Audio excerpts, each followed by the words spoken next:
우리가 살아있는 형체로 이렇게 존재하는 것도, 그래서 지금까지 살아온 것도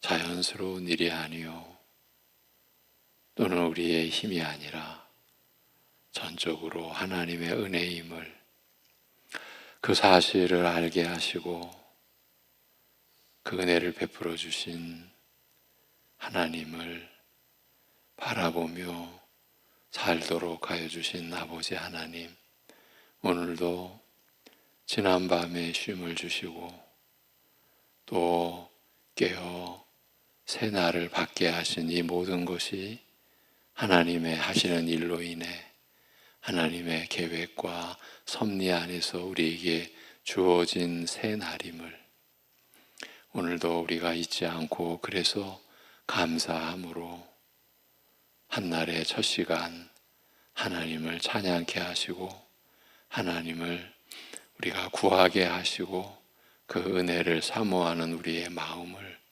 고백할 수 있게 하여 주셔서 감사합니다. 이 새벽에도 말씀하여 주시고 듣게 하여 주옵시고, 그 말씀의 진리와 은혜가 오늘 우리가 살아가는 힘이요 지혜임을 고백하며 또 그 은혜를 누릴 수 있는 시간 되게 하여 주시옵소서.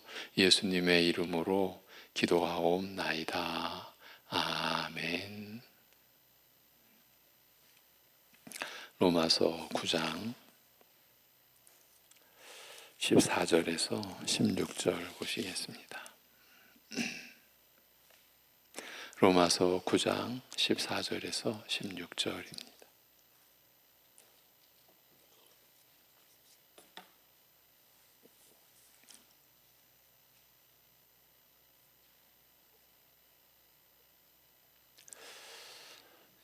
로마서 9장 14절에서 16절 같이 보시겠습니다. 그런즉 우리가 무슨 말을 하리요? 하나님께 불의가 있느냐? 그럴 수 없느니라.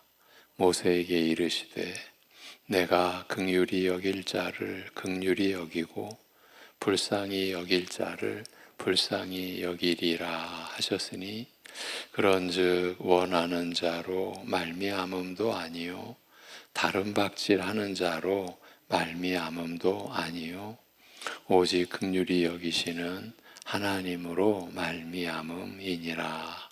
아멘. 어제에 이어갑니다.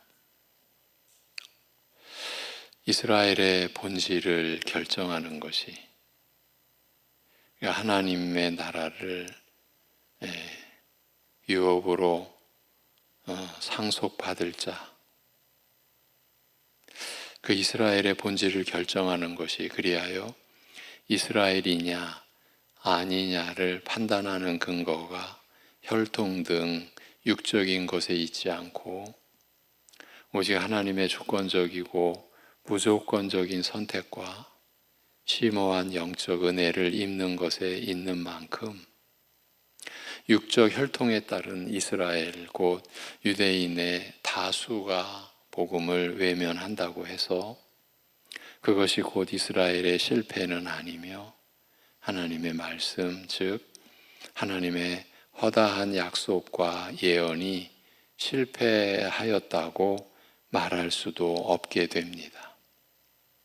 이로써 하나님의 말씀이나 선택의 진실성 등과 관련하여 앞서 제기하였던 문제들은 해소가 된다고 할 수 있습니다만, 그러나 육적인 것은 비본질적이며 이스라엘이냐 아니냐를 결정하는 것은 하나님의 주권적 선택이라는 대답과 설명은 앞서 제기한 의문과 문제를 해결하는 것과 아울러 그 문제를 해결하는 것과 동시에 또 다른 의문을 불러일으키게 된다고 말씀드렸습니다. 우리가 누구나 지닐 수 있는 의문이 또 일어나게 되는 겁니다.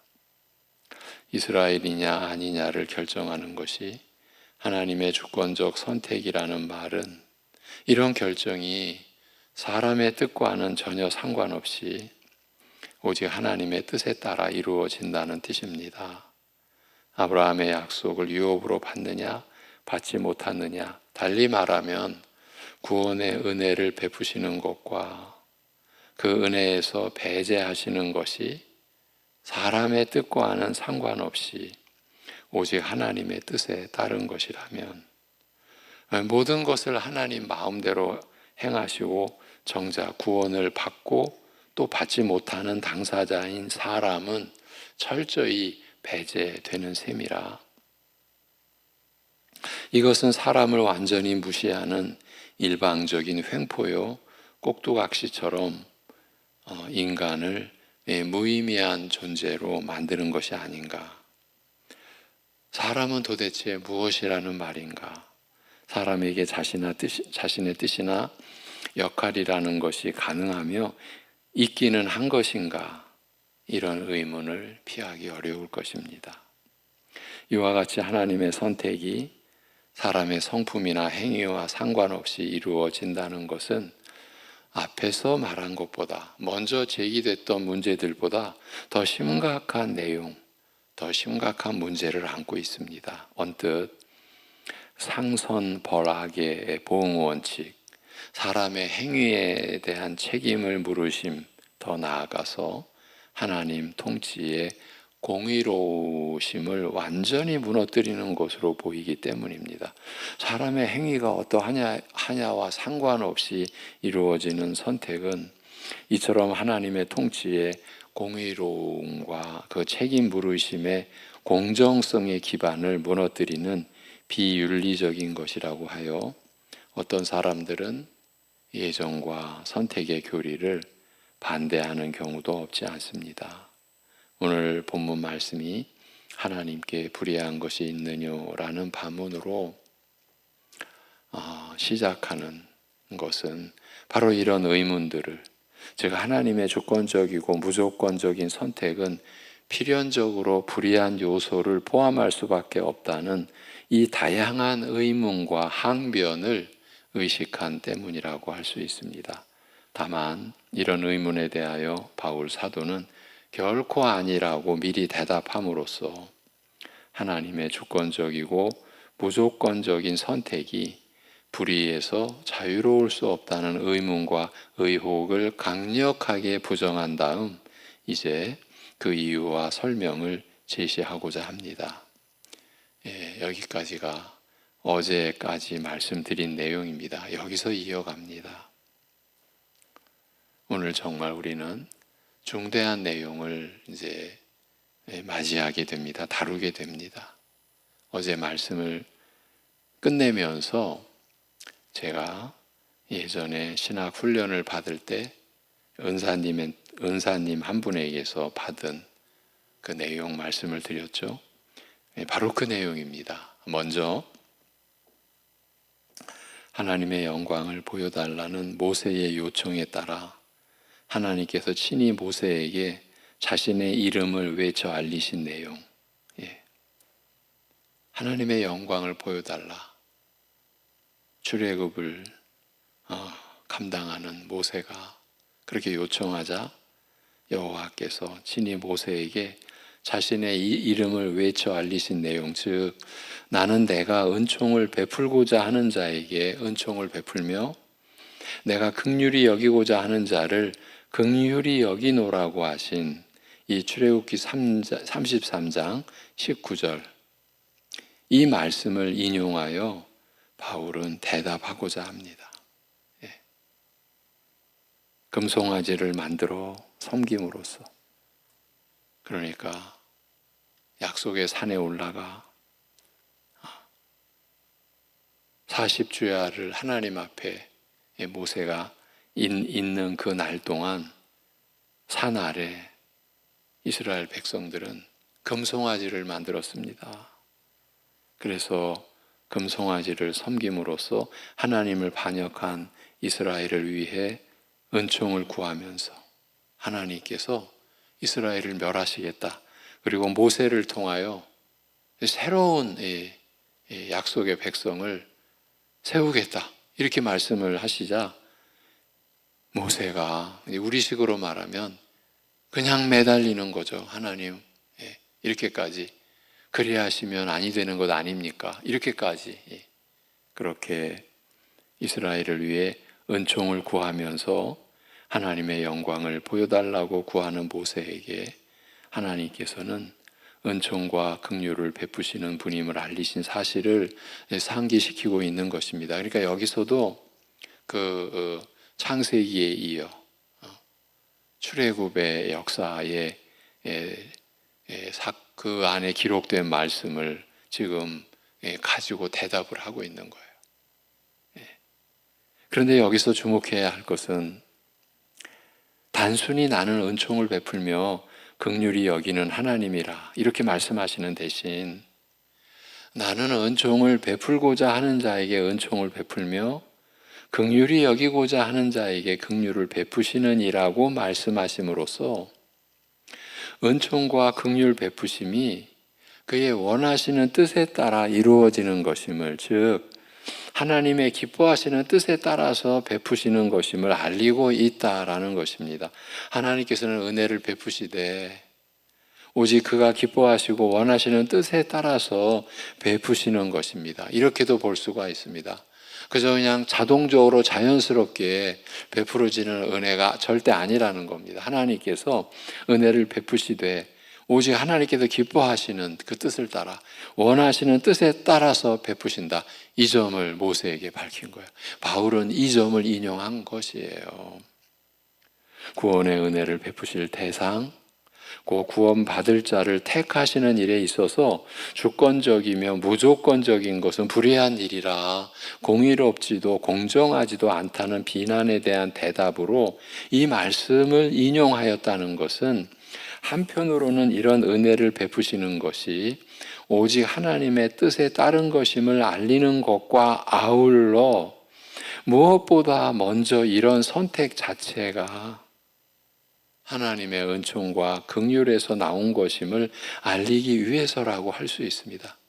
무조건적이고 하나님의 그 주권적이시며 무조건적인 이 선택, 그렇게 해서 이런 은혜를 베푸시는 것이 오직 하나님의 뜻에 따른 것임을 알리는 것과 아울러 무엇보다 이런 선택 자체가 하나님의 은총과 긍휼에서 나온 것임을 알리기 위해서라는 것입니다. 말하자면 하나님께서 어떤 대상을 구원하기로 정하시고 택하시는 그 선택은, 즉 주권적이고 무조건적인 그 선택은 구원받을 만한 조건을 갖춘 것을 전제로 하고 그 조건에 합당한 대상을 택하시는 그런 선택이 아니라 본래 죄인으로서 죽을 수밖에 없는 자, 아니 죄로 말미암아 멸망받기로 결정된 자를 불쌍히 여겨 오직 긍휼과 은총과 긍휼을 베풀어 구원하고자 택하시는 그런 선택임을 알리고자 하시는 것입니다. 바로 이것입니다. 말하자면 누구를 선택하고 선택하지 않는 것을 두고 하나님께서 불의하시며 공정하지 않으시다라는 말 자체가 성립이 되지 않는 그런 경우인 것입니다. 그러니까 우리의 이 피조물의 그 의문과 항변은 사실은 성립조차 안 된다라는 거예요. 본래 죄로 망하게 되어 있는 자들 중에서 일부를 구원하고자 택하셨다라고 해서 그 이제 택함이 하나님의 주권적인 행사요, 무조건적인 선택이라고 해서 일부를 구원하고자 그렇게 택하셨다라고 해서 그 선택이 불의하다라고 말할 수는 없으며 이들 외에 다른 사람들에게는 이런 은혜를 베풀지 않으신다고 해서 불의하다고 할 수 없는 것입니다. 하나님의 선택이 본래 죄로 말미암아 멸망받을 것이 결정된 죄인을 대상으로 하는 선택이며 죽어 마땅한 자를 구원할 것인지 아닌지를 결정하는 선택이라는 점을 고려하면 이 죽어 마땅한 자인 거예요. 그런 자를 구원할 것인지 아닌지를 결정하는 선택이라는 점을 고려하면 이를 두고 불의를 운운하는 것 자체가 말이 되지 않으며 어떤 항변도 분수를 잊은 것이라고 할 수밖에 없습니다. 피조물의 분수, 그것도 멸망받기로 결정된, 피할 수 없는, 죽어 마땅한 자, 그 자를 구원할 것인지 아닌지를 결정하는 선택 앞에서 어떤 항변도 분수를 잊은 것이라고 할 수밖에 없습니다. 바울 사도는 이 내용을 제시하고 있는 것이에요. 이스라엘의 역사가 다수가 예수 그리스도를 부정하는 상황에서라면 실패한 것 아니냐. 하나님의 말씀이 패해진 것, 실패한 말씀 아니냐. 이럴 수가 없다는 거예요. 그렇다면 하나님의 그 주권에 의한 주권적인 선택, 또 무조건적인 선택, 우리의 형편에 대해서 아무런 상관없이 야곱을 제시해서 우리에게 일러주지 않았습니까? 그렇다면 그것은 하나님 불의하시다, 불공정하다, 그 자체가 성립이 안 된다는 거예요. 왜? 이미 죽어 마땅한 자, 죄로 말미암아 멸망받을 것이 피할 수 없는 그러한 운명으로 결정되어 있는 그런 죄인을 대상으로 하는 선택이기 때문이라는 거예요. 사람의 뜻과 상관없이 이루어지는 주권적 선택은 하나님의 뜻에 따른 일방적 횡포요, 사람을 꼭두각시처럼 무의미한 존재로 만드는 일이라는 그런 비난이나 사람의 행위가 선하고 악함을 묻지 않는 그 무조건적인 선택은 하나님 통치의 공의로움을 부정하는 일이라는 그 의문의 밑바탕에는 하나님의 주권과 인간의 자유에 대한 오해, 즉 하나님의 주권 아래서 인간은 자유로울 수 없으며 인간의 자유가 보장되는 한 하나님의 주권이 제한되거나 훼손받을 수밖에 없다는 이 오해가 깔려 있는 거예요. 죄인들의 오해죠. 무지 속에서 갖게 된 오해죠. 하나님의 주권 아래서는 인간의 자유는 이건 훼손될 수밖에 없다. 자유로울 수가 없는 거지. 이렇게 나오는 거죠. 만약에 반대로 인간의 자유가 보장된다?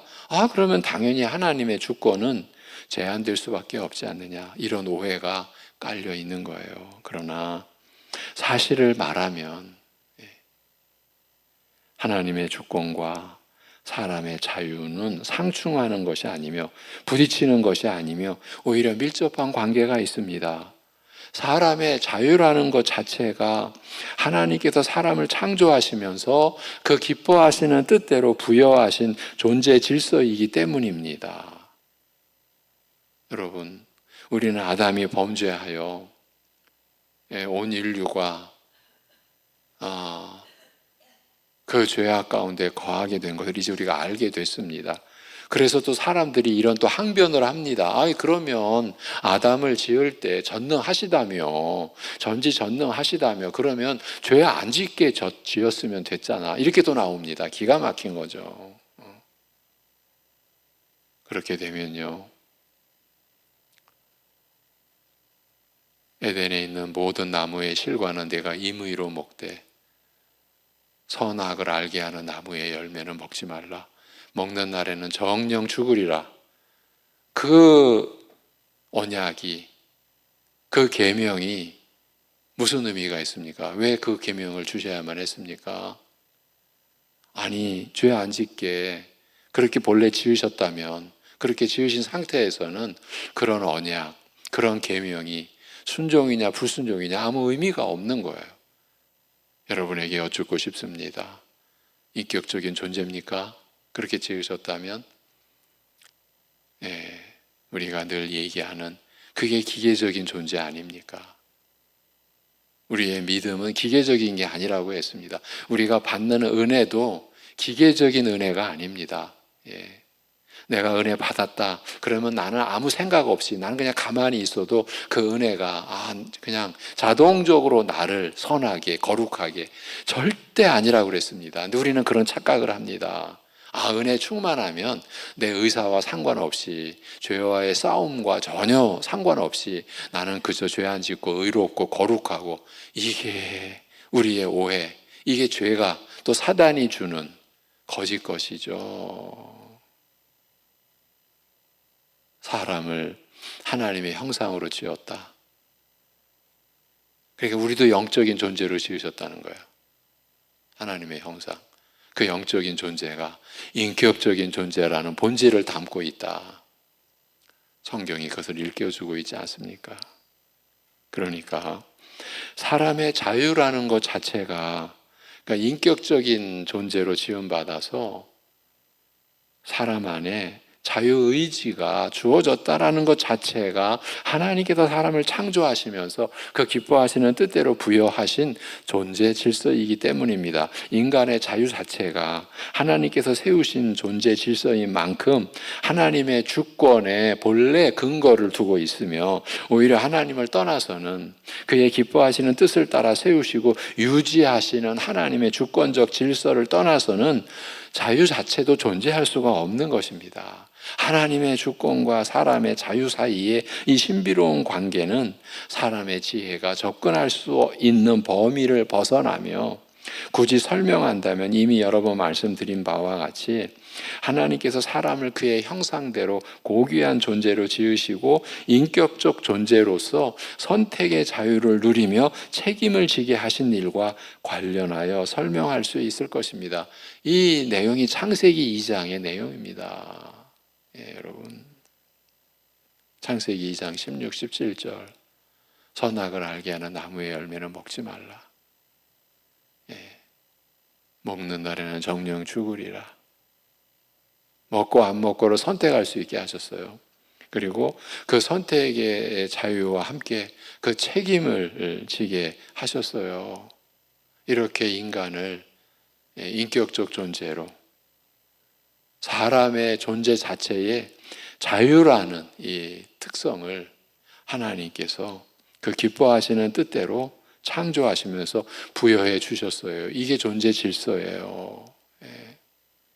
에서의 경우 이삭의 아들 에서의 경우 태어나서 선이나 악을 행하기도 전 태중에 있을 때 택함을 받지 못한 사실이 알려졌습니다만, 이미 모친의 태중에 있을 때 택함을 받지 못한 사실이 알려졌습니다만, 따라서 이것은 분명히 하나님의 뜻과 결정에 따른 주권적이고 무조건적인 선택입니다만, 그렇다고 해서 선악이 전도되거나 무시되었다고 할 수 없는 까닭은 에서가 태어난 후 아브라함의 축복을 멸시하여, 그러니까 상속권을 멸시한 거예요. 하나님 나라를 유업으로 받을 그 상속권을 멸시했어요.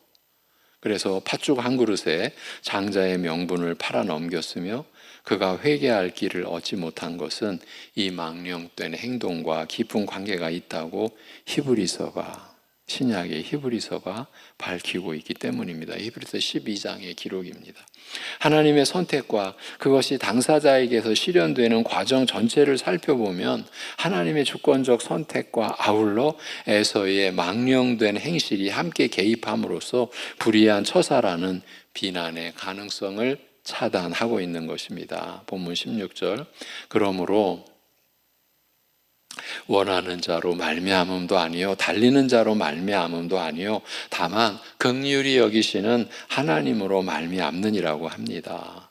에서의 경우 하나님의 주권적인 선택으로 말미암아 야기되는 불의 내지 불공정성의 문제가 에서 자신의 망령된 행실로 말미암아 해소가 된 것처럼, 야곱의 경우에는 하나님의 주권적이고 무조건적인 선택을 정당화할 만한 어떤 선한 모습이나 선행이 그의 생애에서, 즉 그의 선택이 실현되는 과정에서 드러났을 것이라고 기대하기 쉬우나, 사실은 이런 상식적인 기대와 전혀 달랐습니다.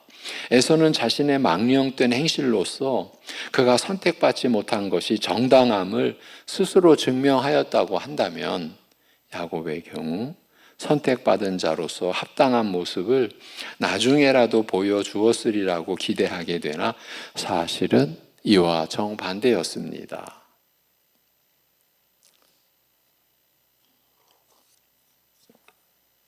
비록 야곱이 에서와는 달리 아브라함의 축복을 간절히 사모하여 형의 공경을 이용하면서까지 장자권을 확보하려고 하였습니다만, 이런 술수를 사용한 것 자체가 암시하듯이 그는 속이기에 능히 강교한 자요, 남의 발목을 잡아 넘어뜨리는 자요, 결코 칭찬할 만한 인물이 아니었습니다. 이런 성품은 형과 아비를 속이고 축복을 쟁탈하는 과정에서 빚어진 불화로 말미암아 약속의 땅과 아비 집을 떠나 20년 동안 먼 밧단 아람에 있는 외삼촌 라반의 집에서 목동으로 지내며 아내를 얻고 자식을 낳아 자기 집을 세우는 과정에서도 전혀 달라지지 않았습니다. 20년 동안 삼촌과 조카가 서로 속이며 이용하려 하였으나 결국 야곱이 외삼촌을 거덜내었다는 사촌들의 분노와 비난으로 끝났습니다. 마지막 떠나는 순간까지도 속이고 속는 일이 계속 이어졌습니다. 이것이 야곱의 생애예요. 다만 야복 강가에서 형 에서와 만나는 그 순간을 앞두고서야 비로소 하나님 앞에서 자신의 연약함을 시인하며 하나님께서 오늘까지 베풀어 오신 신실한 사랑과 은혜에 자신이 합당치 못한 자임을 아뢰고 하나님의 은혜와 긍휼을 구하였으며 천사와 겨루는 씨름이 환도뼈를 얻어맞아 더 이상 힘을 쓰지 못하게 되는 것으로 끝나고서야, 그래서 다리를 저는 그 불구가 되어 평생 이 사실을 잊을 수 없게 되고서야 이전의 부끄러운 모습, 속이는 자 야곱이 무너지고 그래서 새 사람이 되었으며 비로소 그 야복 강가에서 이스라엘이라는 이름을 얻게 되었습니다. 야곱이 상속자로 세워지는 과정은 하나님의 선택으로부터 시작하여 태어난 이후 매 순간 간교한 그를, 속이는 그를 거두시고 변화시켜 가시는 하나님의 은혜로 일관하였습니다. 상속자로서 합당한 성품과 모습을 스스로 갖추어 간 것이 아니라 결정적인 순간마다 오직 하나님의 은혜로 말미암아 아브라함의 씨로 확인되고 세워졌습니다. 오히려 야곱의 생애는 그가 선택받기에 참으로 합당한 그였구나, 그의 선택이 정당했구나, 이거를 보여주는 생애가 아니라 결정적인 순간마다 오직 하나님의 은혜로 말미암아 아브라함의 씨로 확인되는, 그렇게 세워지는 그의 일생이었다, 그의 생애였다라는 거예요. 나중 애굽 왕 바로 앞에서 이제 그가 바로 앞에까지 쓰게 되죠. 요셉으로 말미암아. 그래서 애굽 왕 바로 앞에서 내 나그네 길의 세월이 130년이니이다. 나의 연세가 얼마 못 되니 우리 조상의 나그네 길의 세월에 미치지 못하나 험악한 세월을 보내었나이다라고 고백한 대로 야곱은 평생 험악한 나그네의 삶을 살면서 혹독한 연단을 받아왔으며 그런 중에 조금씩 변화를 겪은 자신의 삶을 가리켜 주의 사자께서 그의 목자가 되사 그를 인도하시고 돌보시는 은혜가 이룬 결과라고 확인하였습니다. 하나님의 은혜로 이룬 생애였다, 그것을 고백한 거예요.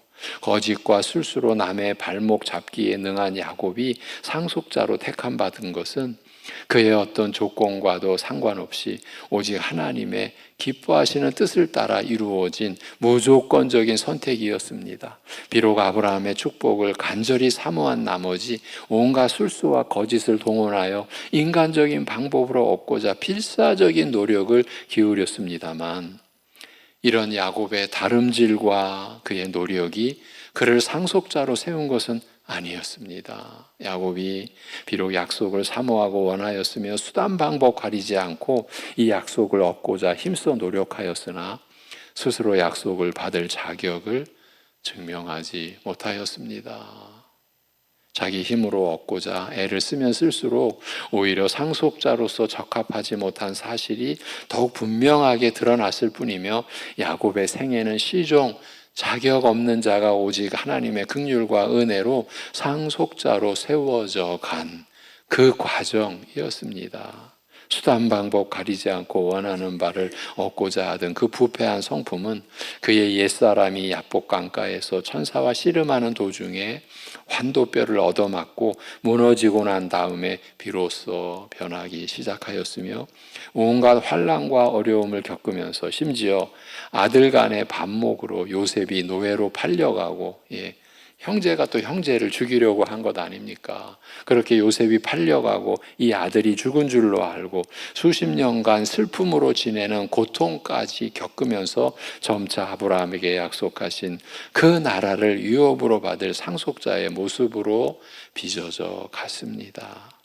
야곱의 이런 모습에서 우리는 그 누구보다 더 철저히 부패한 인간을 택하신다. 죽어 마땅한 자를 택하신 거예요. 누구보다 더 철저히 부패한 인간을 택하신 다음 그 택하심에 합당한 모습으로 빚어가시는 하나님의 은혜와 능력을 볼 수 있을 뿐입니다. 누구에게서요? 야곱에게서. 그 상속의 역사가 마무리되는 야곱에게서 우리가 볼 수 있는 것은 오직 그것뿐인 거예요. 결코 택하심에 합당한 모습이 아니었는데 그런 부패한 인간을 택하심에 합당한 모습으로 빚어가시는 하나님의 은혜와 능력을 볼 수 있을 뿐입니다.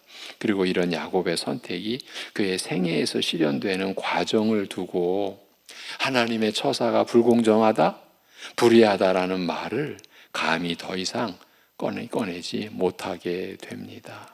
마땅히 망할 자를 구원하여 살리신 한없는 긍휼과 부패한 죄인을 평생에 걸쳐 성결한 모습으로 빚어가시는 이 한결같은 사랑을 찬송하게 될 뿐인 것이에요. 이렇게 하나님의 선택에 따라서 무지한 인간들이 제기할 수밖에 없는 그런 의문과 항변에 대하여 바울 사도가 답을 하고 우리의 길을 제시하고 있는 거예요.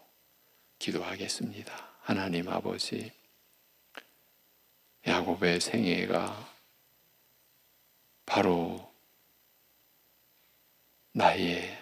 바로 우리의 생애인 것을 어찌 우리가 부정할 수 있겠사옵나이까? 우리가 지음받은 존재, 이것부터 죽어 마땅한 죄인으로 이미 태어나기 전부터 태어나서 죄와 사망과 사단의 권세, 그래서 진노의 자식일 뿐인 우리를 택하신, 그것으로 끝나는 것이 아니라 택함 받기에 전혀 합당하지 못한, 정당할 수 없는 그 정당함을 보일 수 없는 그러한 우리를 평생 오래 참으시며 우리를 하나님의 택한 자녀로 그렇게 새롭게 빚어가시는 하나님의 열심과 사랑을 오늘도 말씀으로 우리가 맞이하게 해주심을, 그 은혜를 우리가 또 받게 하여 주심을, 지금까지 우리가 받아온 은혜가 어떠한 것이었는지 그렇게 그 은혜의 실체를 밝혀주시고 우리가 그 은혜의 사람일 수밖에 없는, 우리가 우리의 인생에서 하나님 보시기에 기뻐하시는 열매를 맺는 그 자체가 전적인 하나님의 은혜임을, 내가 어떤 수고를 하고 내가 어떤 고난을 내가 당했다 할지라도 그것으로 인한 열매가 아니라 오직 하나님께서 빚으시고 이루신 열매인 것을 일깨워 주심에 감사합니다. 이러한 우리가 은혜 안에서 어찌 교만할 수 있겠사옵나이까? 하나님 나라의 교회 안에서 그 하나님 나라를 상속받을 자, 하나님을 우리가 상속받을 자로 세움받은 우리라고 해서 어찌 우리가 교만할 수 있으며 우리 자신을 내세울 수가 있겠사옵나이까? 원천적으로 자기 의가, 존재하지 않는 그런 가운데서도 자기의 의, 자기의 자랑거리, 자기를 내세우고자 하는 우리를 또 긍휼히 여겨주시고 오래 참아주시고 일깨워주시는 은혜에 감사합니다. 이 은혜를 따라 오늘도 우리가 주님을 따라 살게 하여 주옵소서. 우리의 생각 속에 주님을 따르는 생각, 우리의 마음과 의지 속에, 우리의 자유의지 속에 주님의 말씀, 주님의 법을 붙잡고 그것만이 우리가 살 길임을, 우리의 삶을 영원히 세워가시는 하나님의 은혜가 그 말씀에서 우리에게 주어지는 그 마음의 의지와 그 결단과 그 담대함을 가지고 우리가 주님을 따라가는 하루 되게 하여 주옵소서.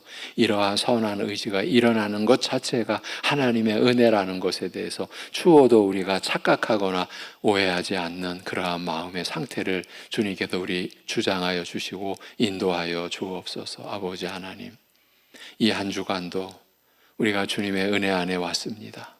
우리가 주의를 이제 기다립니다.